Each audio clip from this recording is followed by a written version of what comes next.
The city of Los Angeles' rate of homelessness is higher than the U.S. average because it has a higher rate of poverty and higher housing costs. 84,000 people were homeless each night in LA County alone, according to a 1995 study. Although some were temporarily living with others, a significant number live on the street.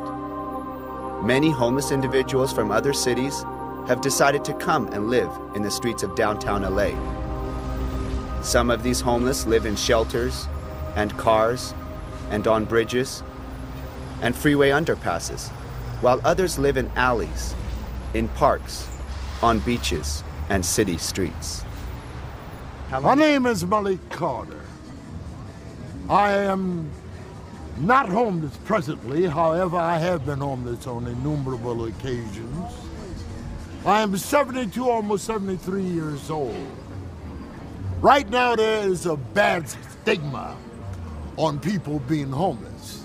Well, I was married for 20 years of my life to an NBA basketball player, an ex-Laker, and I don't have a roof over my head.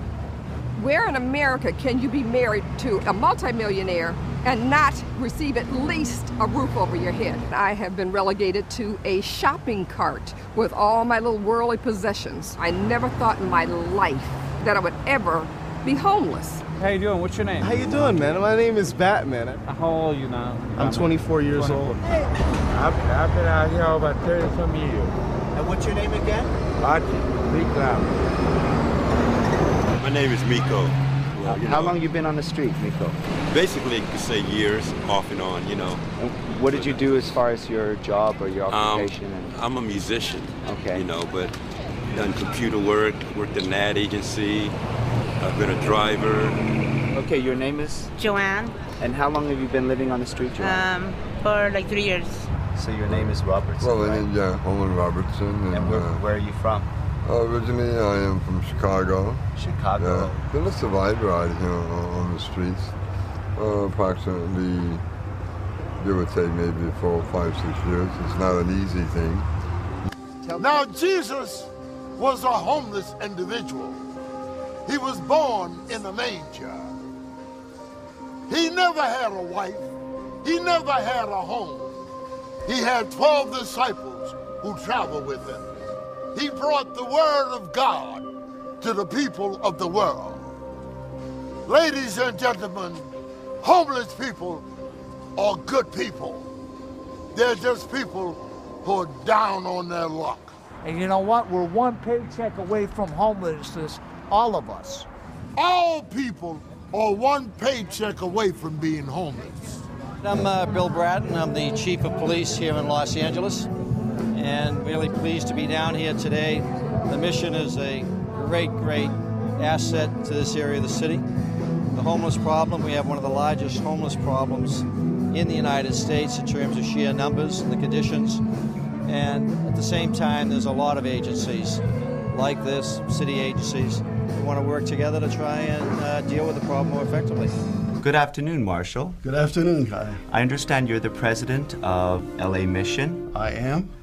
How long have you been president of this organization? President for the past 2.5 years. I've spent a total of 9 years with the Los Angeles Mission. For many reasons, we have more homeless than any city in the country. Unlike a lot of public shelters, we don't get a dime of government funding. Your name's Andrew, and how old are you, Andrew? I'm 15. And how long have you been actually living on the street? Not long. What's your name, miss? I'm Johnny. Donnie, how long have you been living on the street? Not long. Not very long. What's your name? My name's John. John, and how old are you, John? I'm 17. And how long have you been homeless? 2 years. 2 years? What happened with your family, or why are you homeless now? I lost my job. I had my own place and everything, but I lost my job and lost my place. What kind of work were you doing? I was a cook. You were a cook? Yeah, like a restaurant. What's your name? Andrea. Andrea, how old are you, Andrea? 19. You're 19? Mm-hmm. And how long have you been homeless? I've been homeless for about 5 months. Why did your mom kick you out? Because I brought, homeless kids home and I wasn't... Have you talked to your mom and... I spoke to her yesterday. Actually, She knows you're out here and... Yes. I live in Venice. I used to live in Venice. I was born and raised, and I just came over here. She knows where I'm at. She doesn't come to see me. I come from Chicago. What's your name? Ghost. I'm 27 years old. 27? My name's Ray. I don't feel that a last name is important because, you know, if you want to hear about what I'm about and something you can relate to, then I am you. We're seeing more women and children. The single population is growing, particularly single women and a child, more than single men, although down here in Skid Row, what we call Hope Central, it's mostly single men. Minorities are overrepresented, just as they seem to be overrepresented in the unemployment market. You want to tell us your name? Minnie Mouse. How long have you been out here? This is about 1989, off and on. What I do is I help people, and it's like down here we all become a family. People shouldn't be scared of homeless people because they're really not that bad once you get to know them. Or what was your name? James Lee Rosemary. James Lee Rosemary. And how long have you been living on the street here? 11 months now. 11 months. You want to tell us your name? Lester Welton McDonald. So Lester, how long have you actually been out of the streets? You were telling me it's pretty close to 19 years. 19 years. My name's Larry Hartley Jr. I was born in Columbia, South Carolina. I came here on one search, one dream. I'm not out to be rich and famous. I'm not out to have my face on billboards or in movies. I'm just out to get wealthy, to open up a business to help out people like this. Yourself, sir. Well, my name is Charles Oakley. You know, here on Rodale Drive, and I think that you know, everyone deserves a chance. And this is like someone trying to NBA, get cut. You come back next year, you play harder, your skills get better, you want a second chance. And I think, you know, you deserve a second chance in some aspect, but some aspect you don't, because it's on yourself to try to better yourself. How long have you been here? In California, my whole life practically. Your whole life? And how long have you been living on the street? Or without a home? Outside of a house, about 17, 18 years now. Well, how you survive, if I may ask? I ask people for money. I ask people for leftover food, maybe. Anything, you know, anything to help me keep going. I think the average American first should look at the homeless as people with potential, not look at them as they are, but as they might be, as they have the potential for being. Well, it's a very, very difficult situation, especially I think more so for females. I have been on government assistance for quite some time because I've had 3 surgeries in 2 years. And it seems like the system has failed me. I don't have a roof over my head, but I'm called disabled according to their standards, but not disabled enough to have a roof over my head. Are you in a lot of pain now? Yeah, but, you know, it's sustainable. But, and I need more luxury in my life. It's more comfort, you know. Maybe if you had a bed, yeah, that would improve your back, right? Well, it would improve some something. Are you actually? Do you sleep mostly on this concrete here? Yeah, well, just wherever I can find wherever you can find a spot. Doorway. So, what's your name? Norton Shaw. What it is like for somebody to be homeless? It depends mostly on the neighborhood that you're homeless in and the attitude of the people, how open they are to people who are exploring a way to live that's different than what the people normally know. I've worked for 7-Up, I've worked for Westinghouse. What went wrong in your life that actually brought this about? Divorce? Divorce was the thing that really turned my life around.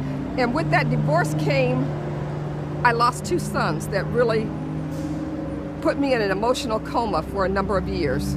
I internalized the pain, and I started having stomach illnesses, and people were looking at me, oh, you must be a hypochondriac. Well, hypochondriac equals 3 surgeries. You're not going to get the right assistance that you are due because you are the one that's coming off the streets. You're the survivor off the street. But the ones that handle in the system, they're the ones going to get the good. They're the ones going to get the soft bed. They're the ones going to get the beautiful room. But now, by you being a survivor off the street, you're not going to get that good piece that was set out there for you, man. Well, we last year served over 444,000 meals, and at 1 meal a person, that's a lot of meals. course, we also have the beds. We have about 320 beds here, 2/3 of which are dedicated to the 12-month long-term program and the balance to overnight housing. And we allow people to stay here 5 nights, then ask them to go somewhere else. We do that so they don't use us as a hotel. Me? When I came to California, I had one dream, America. One dream. To be a stuntman again. That's all I want. I don't want no pity party. I don't want no, oh, I'm sorry you screwed up on drugs. You know the reason I screwed up on drugs, America, is because I'm on the street and it's hard. I've seen many people die. Everybody, I think, does not want to face that it could be them. When they see a shopping cart, be it a business owner or a homeowner, they want you to get off their property unless it's Christmas time. Then everybody's got the spirit. 2 days after New Year's, it's like, would you get your homeless behind off my property, please? We have one of our largest police stations right in the middle of what is known as Skid Row in Los Angeles, where there are thousands of people because of, although there are many shelters here, thousands of people still must sleep out in the streets every night. So we have a very large police presence that attempts to protect the homeless, who oftentimes are being preyed on by others. We have a very large parole, probation population here, and some of those people are victimizers. They victimize many of the homeless who really can't defend themselves.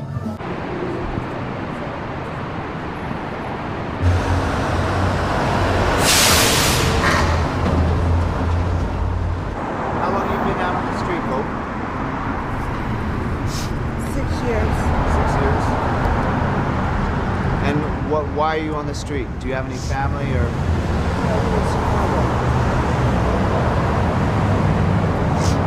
My family in Chicago. Is this your father or? Fiance. Your fiance? What happened?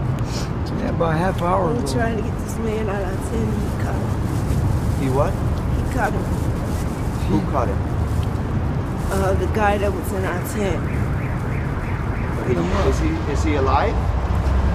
Hopefully. Is he in the hospital? It's like we try to bring it to the community's attention that we're hungry, we're cold, you know, we need blankets, we need help. And some of the programs are all right, but they're too strict and manipulating. They want to make money off us, see? So what we do is we try to help each other, and it's kind of hard because we get harassed a lot by the police for sleeping out here. I've been arrested 3 times for sleeping on the sidewalk. Sunday was the last day of the car shows. No more car show work. Yeah, but see, we're gonna have to move back over by the domes. Yeah. Because the cops, they're always gonna chase. They're gonna chase us out of here and go over there. We're gonna go over there for a while. And eventually they're gonna chase them from over there. You gotta move around. My name's Jim Rubert. I'm a captain with the Los Angeles Police Department. I'm the commanding officer of Central Area. Yeah, the law basically says that no person can lie, sit, or sleep on the sidewalk. There is also another law that says you cannot establish a domicile on private or public property without the permission of the owner. And quite frankly, the sidewalks are public property.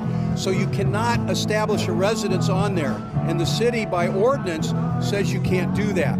Recently heard a story, true story, 2 weeks ago. And somebody said he was walking down the street right outside our building and said hello to a guy, shook his hand, obviously a homeless person. He said, would you wait just a minute? He said, sure. He said, you know, you're the first person to speak to me in a week.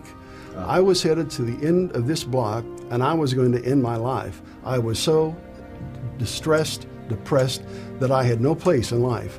Something as simple as a handshake, a look of love, of acceptance. Just say what's on your mind, man. You know, you just ignore people. It just brings down the self-esteem of other people that are trying to help and survive. And it's just really hard.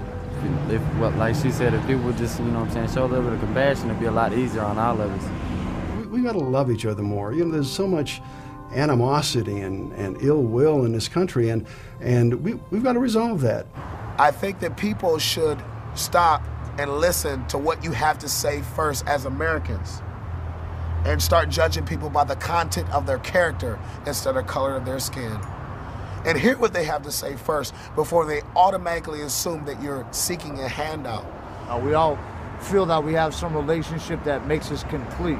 Mine fell through, so what I did is I ran from it. Not like anybody else, problems in life, you run from it. I ran from my problems. Why am I here? Because I'm still running from my problems. Am I going to apologize for that? No, I'm not, because I'm human, I got my frailties. Is society to blame for where I am? No, definitely not.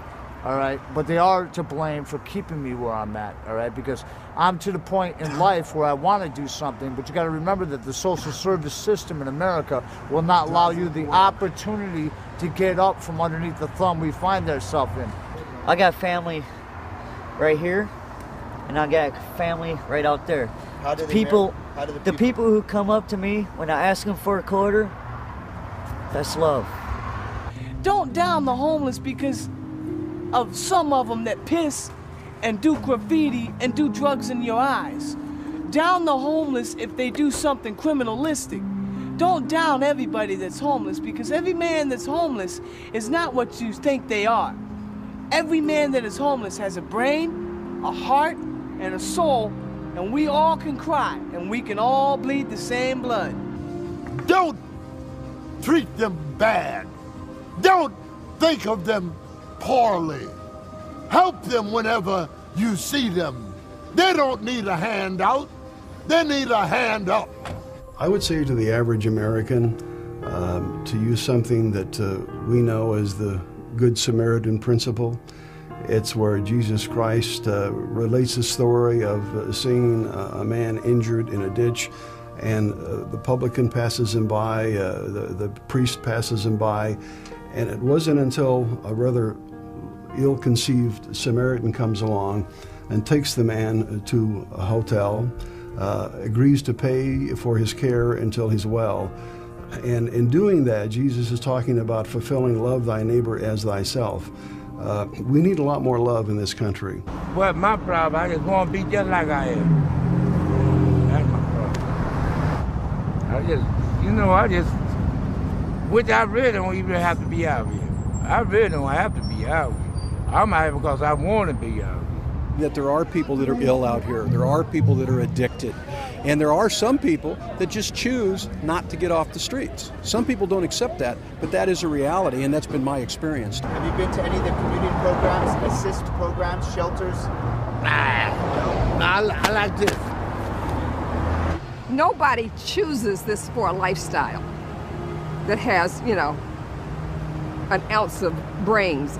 I believe that, sometimes we get dealt a bad hand, and some people choose drugs or whatever to solve their problems and get stuck in the madness. We as American people live on a very tight budget. It's extremely difficult to survive in a capitalistic society without capital. And without capital, you become what? Homeless. Poverty is not mental illness. Poverty is financial. But because big business can't get paid because you're financially inept, they want to make you a mental case. So what is it going to be like when there's no services for the poor? You're going to see more crime. You're going to see more people on the street. I believe that big business as well as government is going to have to get involved to make a difference. We're men that mean what we say and say what we mean. We respect everybody around us. We just want to be treated how we would like to be treated. We just want an opportunity to embrace America, because America is not embracing us. All we want to do is show that we have the compassion in our hearts and love and our stabilities as human beings to get out here and work and be a contributing part of society. We can do it, but you're not giving us an opportunity. We don't want your free money. We don't want your handouts. Yes, we want an opportunity to make it. I think that it's just one of them things in life. Everybody can't be rich, and everybody, some people can be poor, some people middle class, and society, and you got to deal with what you fit in, but you always try to work to get better. I'm a person who doesn't do drugs, doesn't smoke, doesn't drink, and when it comes time to receive any kind of services, you're at the bottom of the totem pole because you don't have any children, you don't smoke, you don't drink, and those are some of the requirements to get into shelters and get into programs and whatnot. If you've just been a Christian, oh well, we just have to, do without. Do you have people that are helping you? I mean, I see you have friends here, but do you have anybody that's helping you? Do you have any shelter anywhere? Or any job opportunities? Anything at all? No, I don't. And how do you feel that you're being treated being a homeless person right now? A lot of people, like they said, they look down on you because, you know what I'm saying, you walk up the street and ask them for a quarter, and they're like, man, anyway. What we need to do and what should be done about homeless people, first of all, if you see a homeless person, you give them food. You do not give them money. If you have money, you give them a blanket and a tent. And if you're very kind, you get them off the street, you get them to a phone, and you get them back to their parents or somebody that will help them. You need an outreach. You need people who are homeless helping those who are homeless. Because who knows better who's homeless than another homeless individual?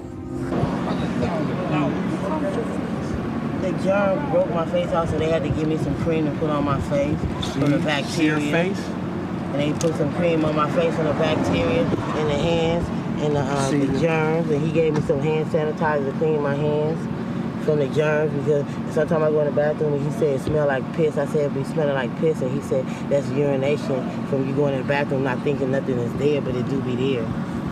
A lot of people get cut and I went crazy, and they get infected. And I'm already not stable in the head. We need antibiotics and all that. Cream. A lot of people get cuts. Look at my hands from Canada. We get cuts. I'm Bill Stetson. I'm an orthopedic surgeon. Okay. And I volunteer at the medical clinic here at the LA Mission once a month. Great. And this is my first time here on Good Friday, helping with the foot washing. And they needed help with people shaving the bad calluses off their feet and taking care of the cuts and bruises and everything. Everybody that living on the streets, there's such a problems that they have. If everybody would just be willing to give something back and donate a little bit of their own time, or their own money, it would make a world of difference to be able to buy the medicines that we need or to provide the services that they need. And sometimes you be so hungry you eat off the ground. One time I was so hungry that I ate off the ground. I ate off the ground. I've ate out of trash cans too. I done ate out of trash cans too. Mom tells me if it smells bad or looks like it has worms, don't eat it. But I smell it and I'll eat out of a trash can. And anything they give you down here is used and old and expired anyway. They cook, they give us leftover food. They don't give us fresh food. It be leftover food. Okay. If they're not building or constructing some of their own along the way, they're the homeless, then it means that sometime in their first part of their life that they left some behind and not going back to it. Some are at the top, some are in the middle, and some are on the bottom. No one is any better than anyone else, because this could be your neighbor, this could be your child, this could be you next year or the year after. All it takes is an accident or a job layoff or, anything that brings, tragedy into your life can change your whole scenario. Look here, I've been up down Hillsville. I don't know, put a zipper on, I don't give a flying fuck. You got any suitors? Well, 80% of people you see on the streets got beards and all this shit. They don't never trust a bald-headed barber. Yeah, that there are available ways that the homeless people could take care of the public areas that they themselves are in. And maybe there might be part-time, little hourly cleanup jobs they could do in the neighborhood, things like that. I just need a place to rest my head so that every day when I get up and I go look for a job, I know I have the security of some place to come back to. They have a vision of ending homelessness in 10 years, and I think really that's a misnomer. I don't think we'll ever end homelessness. We can end chronic or long-term homelessness. But to end homelessness, it seems to me, we'll need to end poverty, which has never been done in society. There will have to be jobs with living wages. There will have to be recovery from addictions to drugs and alcohol. And yes, there will have to be affordable housing. But it takes all three. One without the other will fall. You are never going to totally eliminate the issue of homelessness. The size of the problem here is huge.